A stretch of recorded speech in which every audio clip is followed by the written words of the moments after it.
నమస్కారం RMK TV వార్తలకు స్వాగతం. నా పేరు జ్యోతిక. వార్తల్లో ముందుగా హెడ్లైన్స్.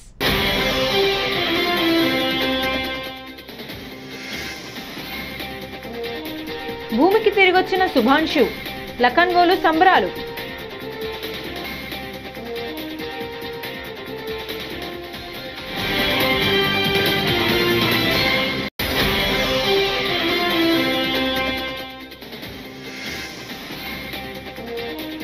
పదవుల కోసం ఎప్పుడూ ప్రయత్నించలేదు అశోక్ గజపతిరాజు.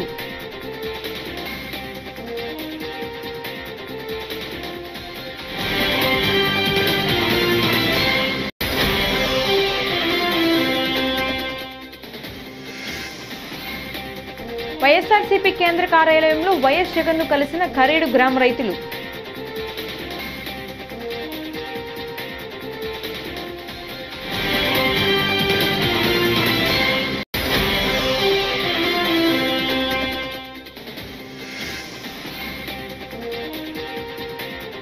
జగన్ హయాంలో ఆరోగ్య రంగం పూర్తిగా క్షీణించింది మంత్రి సత్యకుమార్.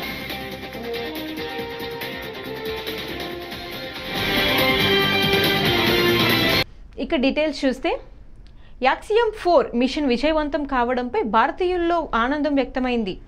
గ్రూప్ కెప్టెన్ శుభాంశు శుక్లాతో పాటు ఆయన బృందం సురక్షితంగా తిరిగి రావడంపై తల్లిదండ్రులు, కుటుంబ సభ్యులు సంతోషం వ్యక్తం చేశారు. స్వస్థలం లక్నోలో యాక్సియం 4 సిబ్బందితో కలిసి తల్లిదండ్రులు కేక్ కట్ చేసి సంబరాలు చేసుకున్నారు.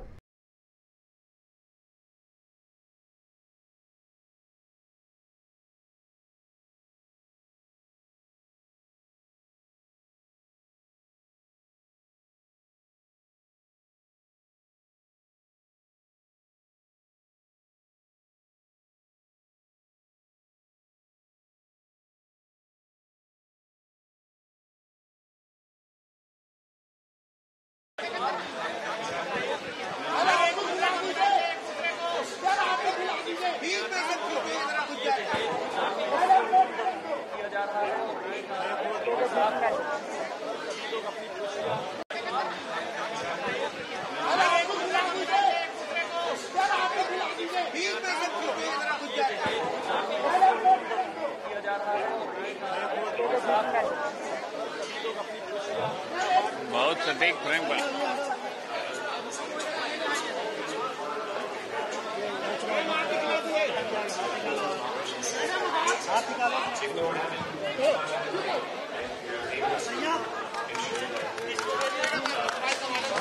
గోవా గవర్నర్గా తెదేపా సీనియర్ నేత, కేంద్ర మాజీ మంత్రి పూసపాటి అశోక్ గజపతిరాజు నియమితులయ్యారు. ఈ సందర్భంగా విజయనగరంలోని తన నివాసంలో మీడియా సమావేశం నిర్వహించారు. పదవుల కోసం తానెప్పుడూ పరితపించలేదన్నారు. అవకాశం వచ్చిన తరువాత బాధ్యతగా పనిచేయడమే తన సిద్ధాంతమని చెప్పారు. దేశానికి సేవ చేయడం అదృష్టంగా భావిస్తానన్నారు. మా పుట్టినరోజు మేము ఒక మొక్క నాటి బ్రతికించుతామని ప్రయత్నిస్తే మనకు ఆ ఫారెస్టేషన్ కి బాగుంటుంది, మన దేశానికి బాగుంటుందని ఆ పిల్లలకి దీవించే అవకాశం వచ్చింది. నేను ఒకటి వాటిని అన్నాను, ప్రయత్నిస్తే సక్సీడ్ అవ్వచ్చు, ఫెయిల్ అవ్వచ్చు, రెండు అవ్వచ్చు. అయితే ఏదైనా ప్రయత్నించినప్పుడు సక్సీడ్ అయ్యామనుకో అది ఫర్దర్ మోటివేషన్ కోసం, అహంని పెంచడానికి కాదు. ఫెయిల్ అయినా దాంట్లో ఒక పాఠం ఉంటుంది, నిరుత్సాహపడక్కర్లేదు, డిప్రెషన్స్ వెళ్ళక్కర్లేదు. ఆ పాఠాన్ని నేర్చుకోవడానికి మనం సిద్ధపడితే మనము అంత బెటర్గా ఉంటామని నేను చెప్పను. చాలా ఆనందంగా ఆ నోట్ బుక్స్ ని స్వీకరించారు. వారి దీవెన అనుకుంటారు. మాకు కూడా మా దేశానికి సేవ చేసే అవకాశము లభించడం. రాష్ట్రపతి భవన్ కొన్ని గంటల కిందనే నోటిఫికేషన్ ఇచ్చారు. ఆ నోటిఫికేషన్ లో గోవా అంటే మాకు గుర్తొస్తుంది మా మిత్రులు, ప్రియ మిత్రులు, పాపం ఇంకా లేరు, మనోహర్ పారిక్. మేమిద్దరు కలిసి ఆయన డిఫెన్స్ మంత్రిగా ఉండేవారు. నేను అఫ్ కోర్స్ సివిల్ ఏవియేషన్ లో ఉన్నాం. సో మాకు ఇద్దరికి గోవాలో వెస్ట్ కోస్ట్ లో వర్కౌట్ చేయగలిగాము ఆ ఎయిర్పోర్ట్ ని. అలాగా ఒక ఎయిర్పోర్ట్ ఇక్కడ కూడా వర్కౌట్ చేయగలిగాము. ఇంకా ఆ ఎయిర్పోర్ట్ సంగతి నేను మాట్లాడటం లేదు. కానీ మాకు విజయనగరంలో ఒక చిరకాల కోరిక ఉండేది, ఆడపిల్లలకి సమానంగా రావాలని, పురుషులతో పాటు రావాలని ఆర్మ్ ఫోర్సెస్ లో వారికి స్థానం కలిగించాలని, అలా సైనిక్ స్కూల్స్ లో కూడా వారికి చదివే అవకాశము బాలులతో పాటు బాలికలు కూడా ఉండాలని కోరేటప్పుడు పారికర్ చెప్పారు, వారి కాంపాక్ట్ లో తొందరగా తీసుకొస్తున్నాం, తీసుకొచ్చిన రోజే మీరు ఇక్కడ విజయనగరంలో మీ కోరికని నేను తీర్చగలుగుతాను. అయితే ఆయన పాపం క్యాన్సర్ వ్యాధితో పోయారు, కానీ ఆ కోరిక. ప్రకాశం జిల్లా ఉలవపాడు మండలం కరేడులో సారవంతమైన భూములను ఇండోసోల్ ప్రైవేట్ లిమిటెడ్కు ప్రభుత్వం కేటాయించడాన్ని నిరసిస్తూ పోరాటం చేస్తున్న రైతులకు వైఎస్ఆర్ కాంగ్రెస్ పార్టీ అధినేత మాజీ ముఖ్యమంత్రి వైఎస్ జగన్మోహన్ రెడ్డి మద్దతు తెలిపారు. అన్నదాతలకు వైఎస్ఆర్సీపీ ఎప్పుడు అండగా ఉంటుందని, వారి తరపున ప్రభుత్వంపై ఒత్తిడి తీసుకొస్తామని హామీ ఇచ్చారు. వైఎస్ఆర్సీపీ కేంద్ర కార్యాలయంలో మంగళవారం మాజీ ముఖ్యమంత్రి వైఎస్ జగన్ను కరేడు గ్రామ రైతులు కలిశారు. ఉలవపాడు మండలం కరేడు పంచాయతీలో గత 2-3 నెలలుగా ఇష్యూ జరుగుతుంది. ముఖ్యంగా చంద్రబాబు నాయుడు గారు గవర్నమెంట్లో పచ్చని పొలాలు, సంవత్సరానికి 2 పంటలు పండే పొలాలని సడన్గా వచ్చేసి రైతుల దగ్గరకు వచ్చి ఆ పొలాన్ని మేము తీసుకుంటున్నాం, అక్విజిషన్ చేస్తున్నాం, నోటీసులు ఇవ్వటం, రైతులందరూ కూడా ఆందోళనలతోని రోడ్డెక్కి ఇది ఎక్కడ అన్యాయం అని చెప్పేసి మాట్లాడడం జరిగింది. అందులో భాగంగా ఈరోజు గౌరవ మాజీ ముఖ్యమంత్రి గారు వైఎస్ జగన్మోహన్ రెడ్డి గారిని కలవడం జరిగింది. రైతులందరూ మేమందరం కూడా వచ్చేసేసి వారు ఒకటే చెప్పారు, కరేడు గ్రామ పంచాయతీల్లో 1 ఎకరా కూడా అక్విజిషన్కి మేము ఒప్పుకోము, సంవత్సరానికి 2 పంటలు పండే భూమిని వాళ్ళకే ఇవ్వాలి, ఎక్కడైతే వేకెంట్ ల్యాండ్ ఎక్కువ ఉందో అక్కడ అక్విజిషన్ చేసి వాళ్ళకి వచ్చే విధంగా చేయాలి. కానీ ఈ విధంగా చాలా అన్యాయం, ఇది తీవ్రంగా ఖండితం చెప్పడం జరిగింది ముఖ్యమంత్రి గారు, మాజీ ముఖ్యమంత్రి గారు. ముఖ్యంగా ఎవరైతే ఇండో సోలార్ కంపెనీ ఉందో వాళ్ళకి ఆల్రెడీ మా హయాంలో మేము పొలం ఇవ్వడం జరిగింది. వాళ్ళ దగ్గర 500 కోట్ల డబ్బులు తీసుకొని రైతులకు ఇవ్వడం జరిగింది. అక్కడ అలాంటి చేసిన భూమిని అక్కడ ఇవ్వకుండా ఇక్కడ పంపించడం మరణం ఏదో మాకు అర్థం కావట్లేదు. దాని మీద కూడా మాట్లాడటం జరిగింది. తప్పకుండా రాబోయే రోజుల్లో వైఎస్ఆర్ కాంగ్రెస్ పార్టీ అండగా ఉంటుంది రైతులకు కూడా అని చెప్పడం జరిగింది. దాన్ని ఉద్దేశించి రైతులందరూ కూడా మాట్లాడటం జరుగుతుంది. మిరియం శ్రీనివాసులు ఈ రోజున ప్రతిపక్ష నేత గౌరవనీయులు జగన్మోహన్ రెడ్డి గారిని రైతు బృందం కలవటం, మాకు పూర్తి సహాయ సహకారాలు అందించాలని, మా భూములపై రాష్ట్ర ప్రభుత్వం కన్నేసిందని, మా భూముల్లో ఏమన్నా నిధులు నిక్షేపాలు ఏమన్నా ఉంటే కావాలని అదే భూములు కావాలని పట్టుబడుతున్నారో ఏంటోననేటువంటిది కూడా మేము జగన్మోహన్ రెడ్డి గారికి తెలియపరిచాం. అయితే జగన్మోహన్ రెడ్డి గారు స్పష్టంగా ఏం చెప్పారంటే, మీ రైతులకు అండగా ప్రకాశం జిల్లా, నెల్లూరు జిల్లా, 2 జిల్లాల సీఎం చంద్రబాబు ప్రధానమంత్రి నరేంద్ర మోదీ సహకారంతో ఏపీలో వైద్య రంగంలో సంస్కరణలు తెచ్చామని ఆంధ్రప్రదేశ్ ఆరోగ్య శాఖ మంత్రి సత్యకుమార్ యాదవ్ ఉద్ఘాటించారు. ఆయుష్మాన్ భారత్ ద్వారా 200 కోట్లు కేంద్రం నుంచి వచ్చే అవకాశం ఉన్న గత జగన్ ప్రభుత్వంలో కేవలం 38 కోట్లు మాత్రమే మంజూరయ్యాయని చెప్పుకొచ్చారు. మంగళవారం విశాఖపట్నం మెంటల్ హాస్పిటల్లోని అకాడమిక్ బ్లాక్ను ఆయుష్మాన్ ఆరోగ్య కేంద్రాన్ని మంత్రి సత్యకుమార్ ప్రారంభించారు. Urban primary health centre Ayushman ఆరోగ్య మందిర్ను ప్రారంభించడం జరిగింది. ఈ యూపీఎస్సి ఈ ఆయుష్మాన్ ఆరోగ్య మందిర్ 2020 సంవత్సరంలో నేషనల్ హెల్త్ అర్బన్ మిషన్లో భాగంగా కేంద్ర ప్రభుత్వం రాష్ట్రంలో 560 ఆయుష్మాన్ ఆరోగ్య మందిర్లను యూపీఎస్సీల నిర్మాణం కోసం 15th ఫైనాన్స్ కమిషన్ కింద సెంట్రల్లీ స్పాన్సర్డ్ స్కీమ్ కింద మంజూరు చేయడం జరిగింది. అయితే దీనికోసం 1,06,00,000 రూపాయల కేటాయించడం, విశాఖపట్నంలో మొత్తంగా 42 యూపీఎస్సీలు మంజూరయ్యాయి. ఈ 4 సంవత్సరాలు 2020లో మంజూరవుతే 4 సంవత్సరాల పాటు గత ప్రభుత్వం మాట్లాడితే రాజకీయ విమర్శలు చేసినట్టుగా ఉంటుంది, కానీ 4 సంవత్సరాల పాటు ఒక చిన్న భవనాన్ని కూడా నిర్మించే ప్రయత్నం చేయలేదు, పూర్తి చేయడానికి ప్రయత్నం చేయలేదు. అంటే ఈ పట్టణ ప్రాంతంలో పేదలకి వైద్య సేవలు, నాణ్యమైన వైద్య సేవలు అందించడానికి కూడా గత పాలకులకి మనస్సు అంగీకరించినట్టు లేదు. ఇది పక్కన పెడితే దీనికైనా ముందు 2018లో మంజూరైన సెంటర్ ఆఫ్ ఎక్సలెన్స్, అది కూడా సెంట్రల్లీ స్పాన్సర్డ్ స్కీమ్ కింద కేంద్ర ప్రభుత్వం 30 కోట్లు మంజూరు చేస్తే 20 కోట్లు మౌలిక భవన నిర్మాణాల కోసం, 10 కోట్లు ఎక్విప్మెంట్ కోసం మంజూరు చేస్తే అప్పుడు ప్రభుత్వం 2019లో చంద్రబాబు నాయుడు గారి ప్రభుత్వం పోవడం, జగన్మోహన్ రెడ్డి గారి ప్రభుత్వం రావడం, 5 సంవత్సరాల పాటు ఆ సెంటర్ ఆఫ్ ఎక్సలెన్స్ని పూర్తి చేయకపోవడం, తద్వారా మానసిక సమస్యలతో ఇబ్బంది పడుతున్న అనేక మంది సరైన కౌన్సిలింగ్ చికిత్స అందకపోవడం చాలా దురదృష్టకరం.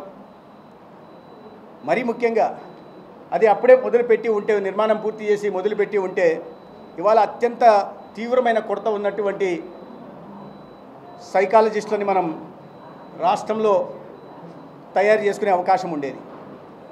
తద్వారా నాణ్యమైన సేవలను అందించడానికి అవకాశం ఉండేది.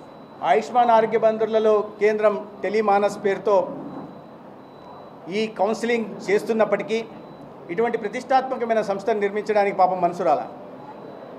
దానికి ప్రత్యేకంగా రాష్ట్రం నుంచి నిధులు కేటాయించిన అవసరంలో కేంద్రం నుంచి నిధులు వచ్చాయి, కానీ ఎందుకు నిర్మించలేకపోయారో మరి. తెలుగుదేశం పార్టీ ఉన్మాదులను ఉత్పత్తి చేస్తుందని వైఎస్ఆర్సీపీ మహిళా విభాగం రాష్ట్ర అధ్యక్షురాలు ఎమ్మెల్సీ వరదు కళ్యాణి మండిపడ్డారు. కృష్ణా జిల్లా జడ్పీ చైర్పర్సన్గా పీసీ నేత ఉప్పాల హారికపై టీడీపీ గుండాలు చేసిన దాడికి నిరసనగా విజయవాడ తుమ్మలపల్లి కళాక్షేత్రం వద్ద వైఎస్ఆర్సీపీ మహిళా విభాగం ఆధ్వర్యంలో మంగళవారం ధర్నా నిర్వహించారు. అనంతరం కళాక్షేత్రం వద్ద మహాత్మా జ్యోతిరావు పూలే విగ్రహానికి పూలమాల వేసి నివాళులర్పించారు. ప్రభుత్వం వచ్చిన తర్వాత కనీసం గమనిస్తున్నారా, ఈ రాష్ట్రంలో ఏం జరుగుతోందని కనీసం గమనిస్తున్నారా అని నేను ముఖ్యమంత్రి గారిని అడుగుతున్నాను. ముఖ్యమంత్రి గారు పదే చెప్తూనే ఉన్నారు కదా, చంద్రబాబు నాయుడు గారు పదే ఏం చెప్తున్నారు, మహిళల మీద ఎవరైనా చెయ్యేస్తే అదే చివరి రోజు అని చెప్పారు. అదే డిప్యూటీ సీఎం పవన్ కళ్యాణ్ గారు ఏం చెప్పారు, మహిళలకు ఏదన్నా అన్యాయం జరిగితే బుల్లెట్ కన్నా స్పీడ్గా మేము స్పందిస్తామని చెప్పారు. అదే హోంమంత్రి గారు ఏం చెప్పారు, ఎవరికైతే మహిళల మీద దాడి జరిగితే మా కార్యకర్తలని కూడా చూడకుండా వాళ్ళ మీద ఇమీడియట్గా యాక్షన్ తీసుకుంటామన్నారు. అలాగే బీసీ మంత్రి గారు ఉన్నారు, వీళ్ళందరూ కూడా ఒక బీసీ మహిళకు అన్యాయం జరుగుతుంటే ఎందుకు వీళ్ళు సైలెంట్గా ఉన్నారు, ఎందుకు నిందితుల మీద యాక్షన్స్ తీసుకోలేదు అంటే వాళ్ళు మీ కార్యకర్తలనా, ఎందుకు మీరు యాక్షన్స్ తీసుకోలేదు? చట్టం అందరికీ ఒకటే. ఏ ప్రభుత్వం అధికారంలో ఉంటుందో ఆ ప్రభుత్వంలో నివసించే ప్రజలకు రక్షణ కల్పించే బాధ్యత ప్రభుత్వంది. దయచేసి మేము ఇక్కడ మేము మిమ్మల్ని కోరుకుంటున్నాం, డిమాండ్ కూడా చేస్తున్నాం. ఇప్పుడు ఇంతవరకు ఎన్ని దాడులు జరిగాయని ఇంత చేస్తున్నా కూడా చివరికి ఈ హారిక గారి మీద కూడా ఇంత దారుణంగా దాడులు చేయడం అనేది నిజంగా సిగ్గుచేటుగా అనిపిస్తుంది. తక్షణమే హోంమంత్రి గారు కావచ్చు, సీఎం గారు కావచ్చు, డిప్యూటీ సీఎం గారు కావచ్చు, ఖచ్చితంగా ఏదైతే నిందితులు ఉన్నారో వాళ్ళ మీద ఇమీడియట్గా యాక్షన్ తీసుకోవాలని తెలియజేస్తున్నాము.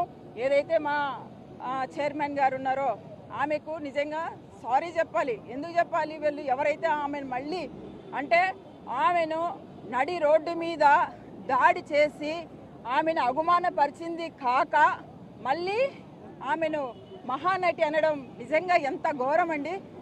రెండోసారి తప్పు చేయడం, రెండోసారి ప్రభుత్వంలో ఉన్న పెద్దలు రెండోసారి ఇది తప్పు చేయడమని నేను ఈ సందర్భంగా తెలియజేస్తున్నాను. ఎందుకంటే హారిక జెడ్పీ చైర్మన్ అయిన హారిక, ఉప్పల హారిక, ఆ అమ్మాయి ఎంత మంచిదంటే ఎక్కడైనా సరే వాళ్ళ మీడియాలో అయినా సరే ఒక్కసారి అమ్మాయిని అమ్మాయి మాట్లాడిన మాటలు కావచ్చు, అమ్మాయి ఏదైనా స్పీచెస్ ఇచ్చిన చోట కానీ అసభ్యకరంగా ఎక్కడ వాక్యాలు కూడా మాట్లాడే వ్యక్తి కాదు అమ్మాయి. అమ్మాయి మనసు కూడా చాలా సెన్సిటివ్. సో అలాంటి అమ్మాయికి మళ్ళీ ఈ మహానటిని బిరుదు ఇవ్వడం అనేది నిజంగా చాలా సిగ్గుచేటని అనిపిస్తున్నాం.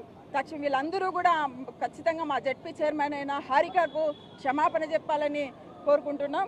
మేము ఇక్కడికి వచ్చింది మా జెడ్పీ చైర్మన్కి జరిగిన అన్యాయానికి. పర్యావరణానికి విఘాతం కలిగించేలా నెల్లూరులో జాఫర్ సాహెబ్ కెనాల్పై ఏర్పాటు చేస్తున్న స్ట్రీట్ వెండింగ్స్ ప్రాజెక్టును తక్షణం నిలిపివేయాలని ఎన్జీటీ ఆదేశాలు జారీ చేసినట్లు వైఎస్ఆర్సీపీ ఎమ్మెల్సీ పర్వతారెడ్డి చంద్రశేఖర్ రెడ్డి వెల్లడించారు. నెల్లూరులోని వైఎస్ఆర్సీపీ కార్యాలయంలో మీడియాతో మాట్లాడుతూ ఈ ప్రాజెక్ట్ కారణంగా కాలుష్యం, ట్రాఫిక్ ఇబ్బందులు ఏర్పడతాయని, ప్రజాభిప్రాయానికి అనుగుణంగా ఎన్జీటీ నుంచి ఈ మేరకు నిలుపుదల ఆదేశాలు వెలువడ్డాయని తెలిపారు.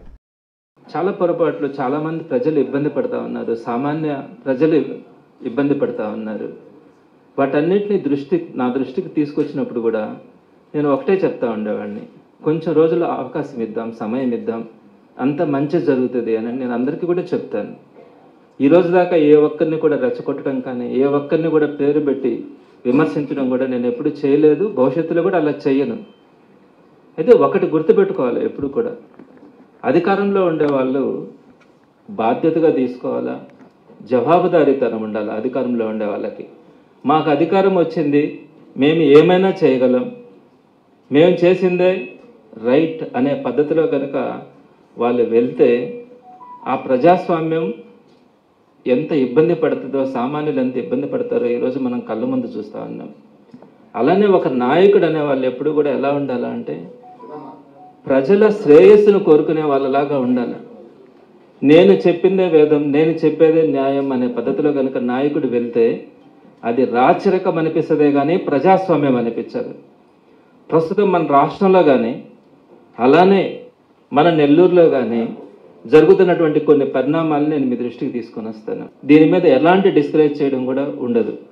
అయితే ఇక్కడ నేను ఒక ప్రజాప్రతినిధిగా నాకు ఒక బాధ్యత ఉన్నప్పుడు, ఒకవేళ ప్రజలకి కష్టం జరుగుతూ ఉందన్నా, ప్రజలకి ఇబ్బందులు కలుగుతూ ఉన్నాయన్నా, మాకు అధికారం లేదు కాబట్టి అధికారంలో ఉన్న వాళ్ళు అలాంటి తప్పులు చేస్తూ ఉన్నప్పుడు వారి దృష్టికి తీసుకెళ్లాల్సిన అవసరం అయితే ఉంటుంది. కాబట్టి ఈ జాఫర్ సాహెబ్ కెనాల్ పక్కన జరుగుతున్నటువంటి స్ట్రీట్ వెండింగ్ ప్రాజెక్టులో జరుగుతున్నటువంటి అనేకమైనటువంటి ఇబ్బందుల్ని ప్రభుత్వం దృష్టికి తీసుకెళ్ళడానికి ప్రయత్నించాను.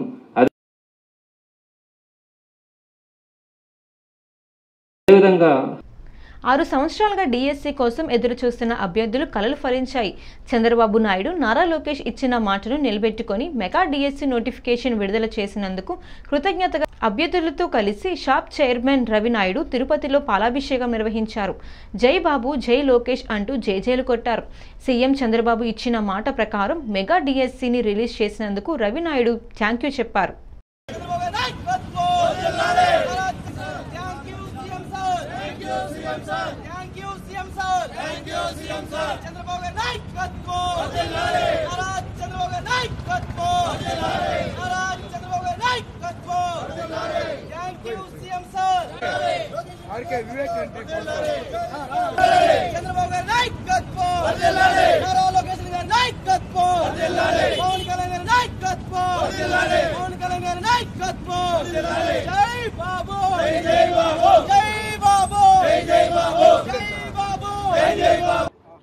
ఈరోజు తిరుపతి ఆర్డీఓ ఆఫీస్ నందు మెగా డిఎస్సి అభ్యర్థులు మరియు టీఎన్ఎస్ఎఫ్ తిరుపతి పార్లమెంటు రాష్ట్ర కమిటీ, నగర కమిటీ ఆధ్వర్యంలో ఈరోజు మెగా డిఎస్సి విడుదలపై చంద్రబాబు నాయుడు గారికి, విద్యాశాఖ మంత్రి నారా లోకేష్ గారికి కృతజ్ఞతలు తెలిపే కార్యక్రమాన్ని ఈరోజు నిర్వహించడం జరిగింది.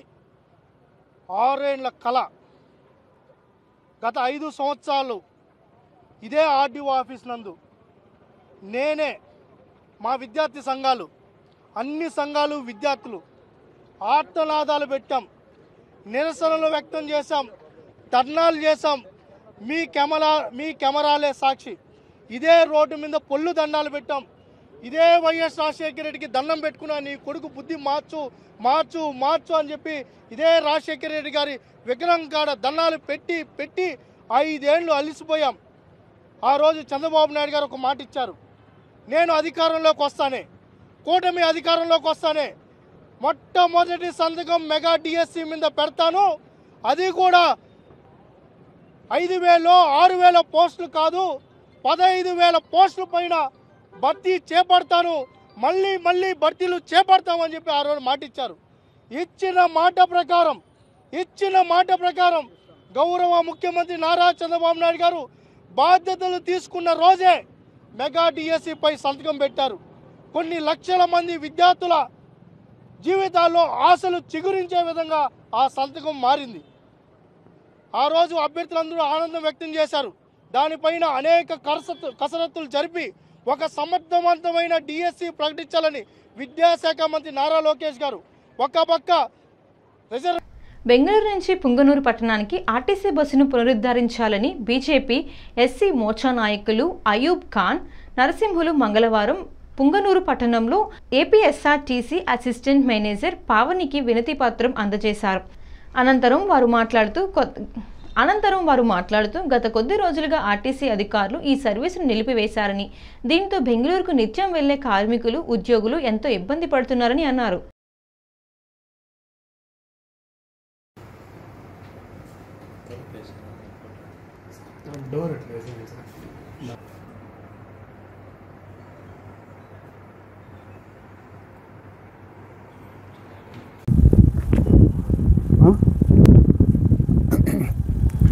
ఆర్టీసీ డిపో వారు ప్రజల సౌకర్యార్థం కోసం బస్సులు నడిపే బాధ్యత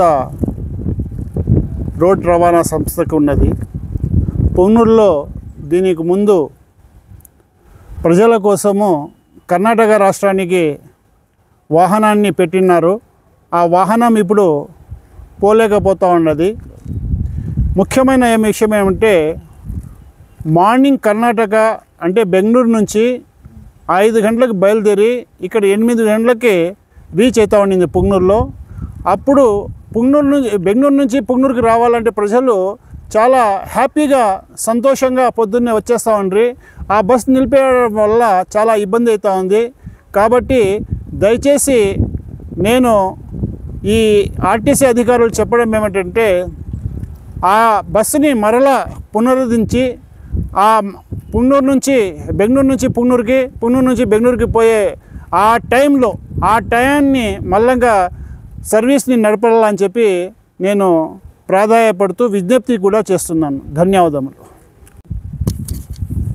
ఆర్టీసీ డిపో అసిస్టెంట్ మేనేజర్ గారైనటువంటి మేడం గారికి ఎస్సీ మోర్చా తరపున ఒక వినతి పత్రం సమర్పించడం జరిగింది. కారణం ఏమంటే, గతంలో ఉదయం బెంగళూరు నుండి పుంగనూరు నడిపే ఆర్టీసీ బస్సును నడుపుతూ ఉన్న క్రమంలో ఆ బస్సుకు నడపడం వలన ప్రజలకు సౌకర్యంగాను, అదేవిధంగా ఆర్టీసీ డిపోకు పెద్ద ఎత్తున ఆదాయము సమకూర్చే విధంగా ఉన్న విషయాన్ని మేము ఆ డిపో మేనేజర్ దృష్టికి తీసుకెళ్ళాం.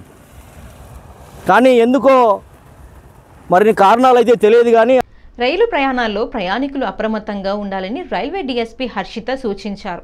ఈ సందర్భంగా ఆమె మాట్లాడుతూ విలువైన ఆభరణాలతో రైల్వే ప్రయాణాలు చేయడం ద్వారా ముఠాకు టార్గెట్ అయ్యే అవకాశం ఉందని సూచించారు. రైలు ప్రయాణం చేసేటప్పుడు విలువైన ఆభరణాలు ధరించి కిటికీలు తెరిచి ఉంచరాదన్నారు. రాత్రి ప్రయాణ సమయాల్లో జాగ్రత్తగా వ్యవహరించాలన్నారు. స్పెషల్ ఇంటర్స్టేట్ గ్యాంగ్ లో ఇంకా కూడా ఫర్దర్ గా వీళ్ళతో పాటు ఎవరెవరు ఇన్వాల్వ్ అయ్యి ఉన్నారు, వీళ్ళు ఇవి కాకుండా ఇప్పుడు మేము చెప్పిన అఫెన్సెస్ కాకుండా ఇంకా ఎక్కడెక్కడ అఫెన్సెస్ చేసినారో అవన్నీ కూడా తెలియాల్సింది.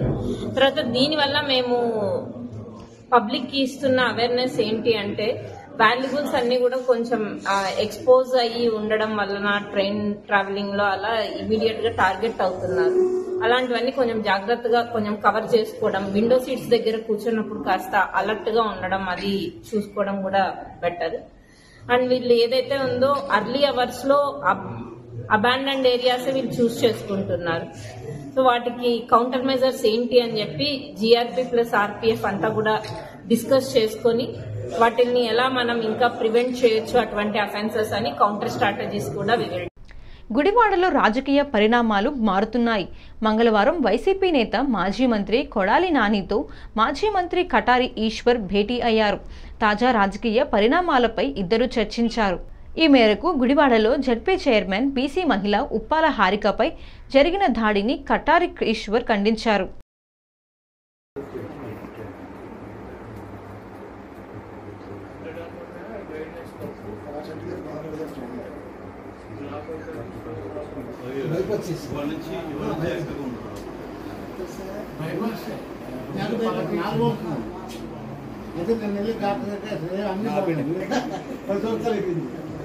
అదే మా ఆవిడ గోడ మా ఇంటికి వచ్చేటైనా